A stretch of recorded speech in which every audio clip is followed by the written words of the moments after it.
ओम श्री सद्गुरुदेव भगवान की जय। मानस बोध भाग 2 प्रथम सोपान। दसों इंद्रियों के सहित यह मन जब ईश्वर के अर्थ में लग गया तो यही दशरथ है। ईश्वर में प्रगाढ़ भक्ति हो गई तो यह कौशल्या मिल गई। सुमति रूपी सुमित्रा और ईश्वरीय कर्तव्य रूपी कैकेयी, ये सब इस शरीर रूपी अवध में जब आ गए और गुरु ज्ञान रूपी वशिष्ठ के निर्देशन में सुरति रूपी श्रृंगी ऋषि को जब नाम के यजन रूपी यज्ञ में लगाया तो परिणाम आने लगा। वह जो आश्वासन भगवान की ओर से हुआ था, साधक की अंतरात्मा में जो प्लानिंग हुई थी और आकाशवाणी हुई थी कि अनसन सहित मनुज अवतारा, लइहउँ दिन कर बंश उदारा, वह सब क्रिया में परिणत होने लगा तो परमात्मा अपने अंशभूत भाइयों के सहित प्रकट हो गए। राजा के घर में अर्थात साधक के हृदय में भगवान आते हैं। साधक ही राजा है। सूर्य कुल का मतलब है निवृत्ति मार्ग वाले साधकों की परंपरा, जो श्वास में यजन के द्वारा मन को एकाग्र करके परमात्मा को प्रत्यक्ष करते आए हैं। ऐसे विरक्त संतों की परंपरा को सूर्य कुल कहा गया है। ऐसे सूर्य कुल में मनुज अवतार होता है भगवान का। मनुष्य के अंदर उसके मन रूप मन से ज अर्थात जन्मते हैं। मन की साधना से ईश्वर की पैदाइश होती है और यह जो बाहरी संसार के तौर तरीके से लेते हैं स्थूल ढंग से, यह गलत है। स्त्री पुरुष के संयोग से तो शरीर पैदा होते हैं। भगवान अति सूक्ष्म, व्यापक और अजन्मा आत्मा है। उस आत्म तत्व को प्रत्यक्ष करना है तो जब अनुराग रूपी अग्निदेव का प्रसाद मिला तो भगवान अंदर आकर बैठ गया। बस फिर आनंद आ गया। जा दिन ते हरि गर्भ ही आए, सकल लोक सुख संपत्ति छाए। उदर में उसे ले लिया गया भक्ति के द्वारा तो फिर पैदा होने में देर नहीं लगेगी। लेकिन यह क्रियावान अधिकारी साधक में होता है जिसे सद्गुरुओं से तत्व ज्ञान मिला है। सबकी समझ में ये बातें आती नहीं हैं। अध्यात्म विद्या का पात्र होना चाहिए। जोग लगन ग्रहवारी तिथि, सकल भये अनुकूल। चर अरु अचर हर्ष जुत, राम जन्म सुख मूल। नवमी तिथि मधुमास पुनीता, चैत्र शुक्ल अभिजित हरि प्रीता। मध्य दिवस अति शीत न घामा, पावन काल लोक विश्रामा। यह सब प्रैक्टिकल करने से समझ में आने वाली बातें हैं। अपनी इच्छाओं को जो खत्म कर देता है और ईश्वर के लिए अपने आप को होम देता है, ऐसे साधक के लिए ये सब बातें हैं। वही अधिकारी है, वही निकल पाता है इस रास्ते में। अगर अधिकारी होगा, साधना में लगा हुआ होगा तो झट पकड़ लेगा हर बात को, और जिसमें योग्यता है नहीं वह सुनेगा तो मामला बिगड़ जाएगा। चाहे लिख लो चाहे याद कर लो, जब तक तुम्हारा अंतःकरण वैसा बनता नहीं है तब तक इसका कोई मतलब नहीं है।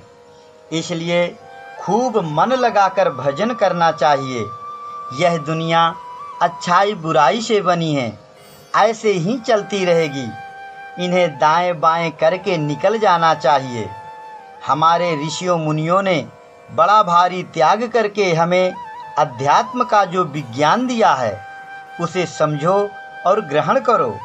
उससे सारी क्षमताएं मिल जाती हैं। इसलिए कहा गया है, पहले दही जमाइए, पीछे दुहिए गाय। बछड़ावा के पेट में माखन हाट बिकाए। ध्यान सही लगने लगा, यह है दही जमाना। तो इंद्रियों के सहित मन को विषयों से रोककर भगवान में लगा दिया जाए तो ये सब गो नाम इंद्रियों से जो चाहो दे देंगी। अभी तो यह विषय रस रूप जहर ही दे रही हैं। इसलिए कबीर दास जी कहते हैं कि पहले भगवान को ध्यान के द्वारा पकड़ लो हृदय में, तब फिर वह क्षमता रूपी कामधेनु तुम्हें मिल जाएगी जो सब कुछ दे देगी और ब्रह्म रूप बछड़ा आकर अंदर बैठ जाएगा। आत्मा में स्थिति मिल जाएगी तो फिर माखन हाट बिकाए, महिमा रूपी माखन बिकने लगेगा।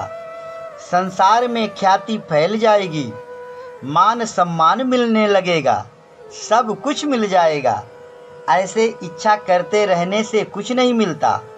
इसलिए तरीका सही पकड़ा जाए तो परेशानी हल हो सकती है। आदमी सुख समृद्धि के लिए दौड़ रहा है इधर उधर, और जो सुख का खजाना है वह अपने अंदर है। जो आनंद सिंधु सुख राशि है वह परमात्मा अपने अंदर है, फिर भी सब दुख भोग रहे हैं। अस प्रभु हृदय अछत अविकारी, सकल जीव जग दीन दुखारी। क्यों दुखी हैं? क्योंकि उस सुख के खजाने को, उस सुख राशि राम को बाहर बाहर ढूंढ रहे हैं। जहाँ वह मिलने वाला है उधर देखते ही नहीं। कस्तूरी कुंडली बसे, मृग ढूंढे बन माही। ऐसे घट घट राम है, दुनिया देखे नाही। कब देखेगा? जब जोग लगन ग्रह वारी तिथि सब सही हो जाए। मतलब यह है कि भगवान का प्रादुर्भाव साधक के अंदर तब होता है जब ज्ञान और भक्ति का योग बनता है, सही जानकारी हो जाए और उसे क्रिया में ले लिया जाए। यह संयोग बने और वह योग हो जाए कि ध्याता का ध्यान में ध्येय से योग हो जाए। ध्याता जो मन है यह अपने ध्येय में, अपने इष्ट में तन्मय हो जाए। इसका मतलब प्रैक्टिकल में यह होता है कि जब हमें ज्ञान हो गया कि आत्मा ही परमात्मा है, वह अपने अंदर है, तो फिर हम उसमें अपने मन को जोड़ दें, यह योग हो जाए। ध्याता का ध्येय से योग हो जाए और लगन भी अच्छी हो, तीव्र लगन लग जाए भगवान में, तब सब परिस्थितियां अनुकूल हो जाती हैं। नवमी का मतलब है कि सभी इंद्रियों में ईश्वरीय कर्तव्य की लव लग जाए, चित्त हमारा चेत जाए। यह चैत का महीना है। मन को ईश्वर के भजन में रस मिलने लगे, यह मधुमास आ जाए। मन में बस जाए भगवान, यह बसंत ऋतु आ जाए। बुद्धि में प्रकाश आ जाए, सत्य पक्ष की धारणा बन जाए, यह शुक्ल पक्ष आ जाए। तब फिर वह मंगल का दिन हो जाएगा, कल्याण करने वाला समय आ जाएगा।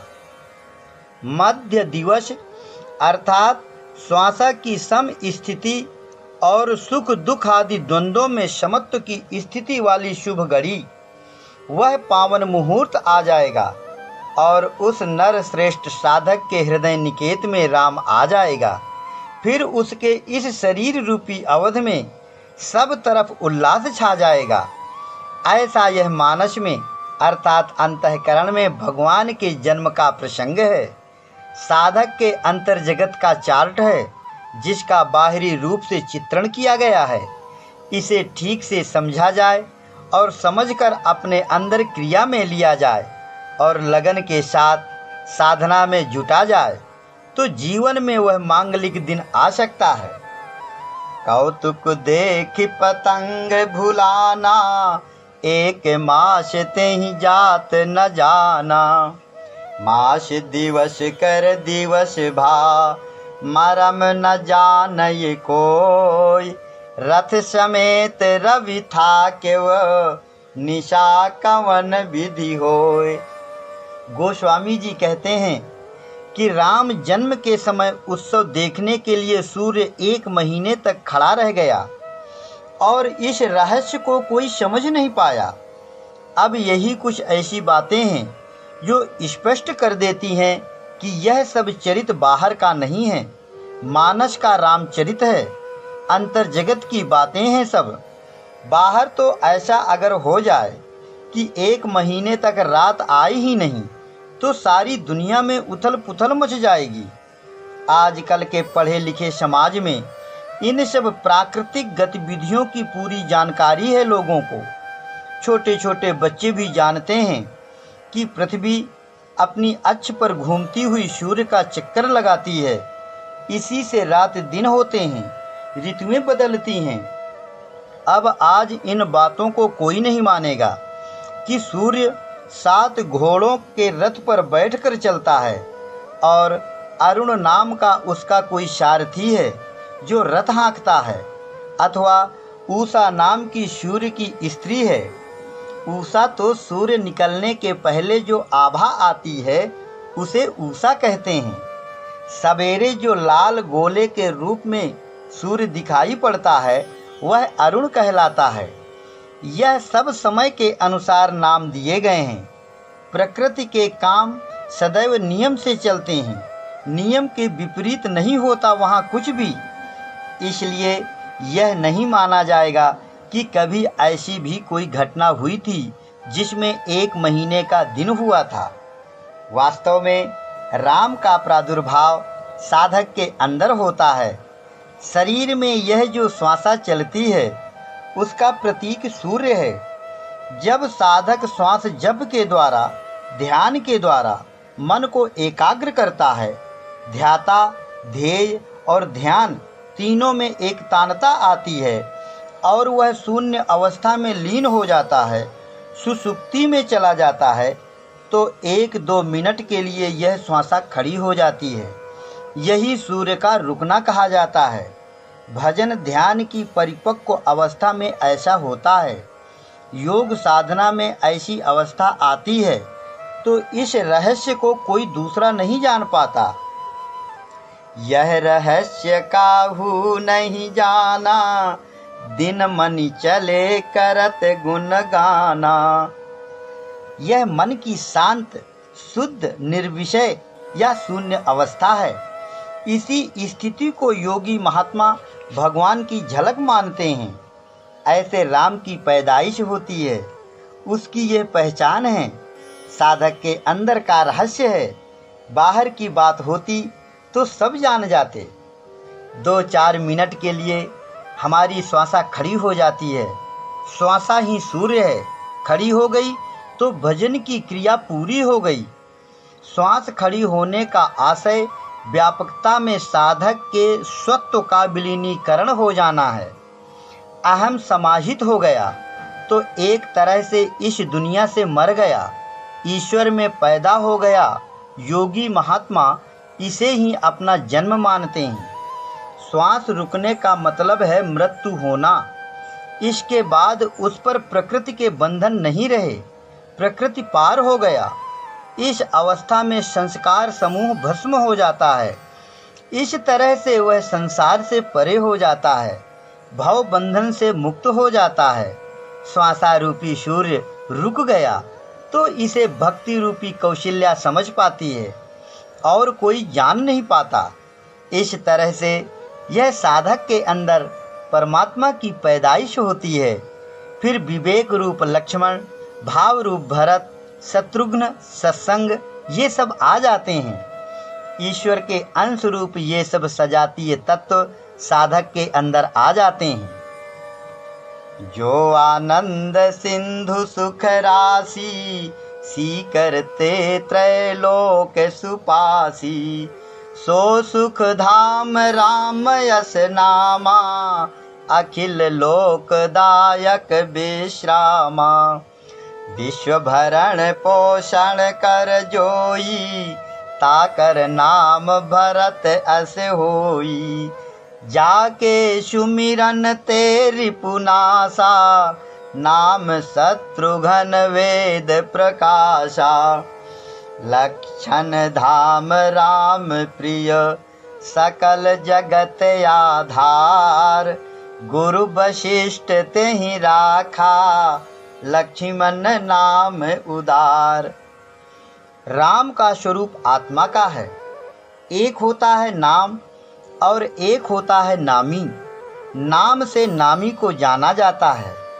तो नामकरण में गुरु बताते हैं कि राम उस परमात्मा का नाम है जो आनंदमय है, व्यापक है, जिसकी एक बूंद अथवा एक अंश के रूप में शरीरों में यह आत्मा है और उसी एनर्जी से ये स्थूल, सूक्ष्म तथा कारण शरीर रूप तीनों लोकों का संचालन पालन होता है। इस तरह से वही एक आत्म तत्व समस्त लोकांतरों का आश्रय है, आधार है। उसका नाम राम है। वह सब में रमण करने वाला जो व्यापक और आनंदमय आत्मा है, उसका नाम राम है। वही सबका विश्राम स्थान है। वही हमारा गंतव्य है। उस शांति सुख के धाम का नाम राम है। रमन्ते योगिनो अस्मिन् सहरामः।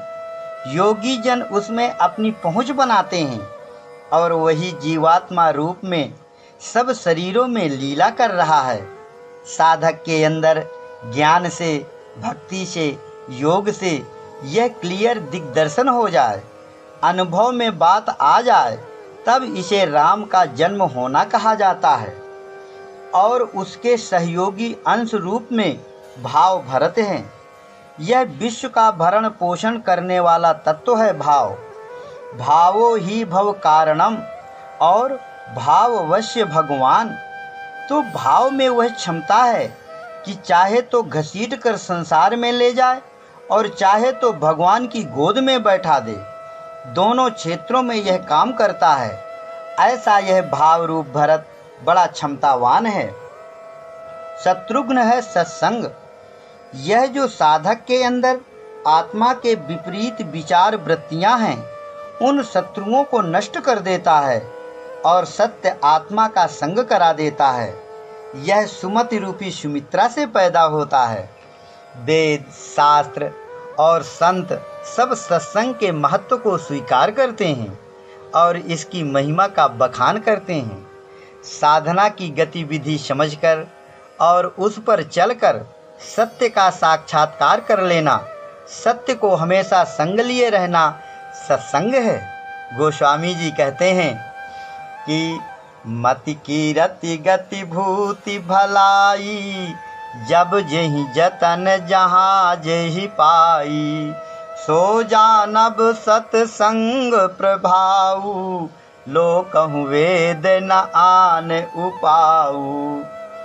ऐसा यह सत्संग रूप शत्रुघ्न है। और जो ज्ञान स्वरूप राम का अनन्य प्रेमी है, वह विवेक ही लक्ष्मण है। विवेक के बिना ज्ञान रह नहीं सकता। विवेक से ही सत्य का ज्ञान होता है।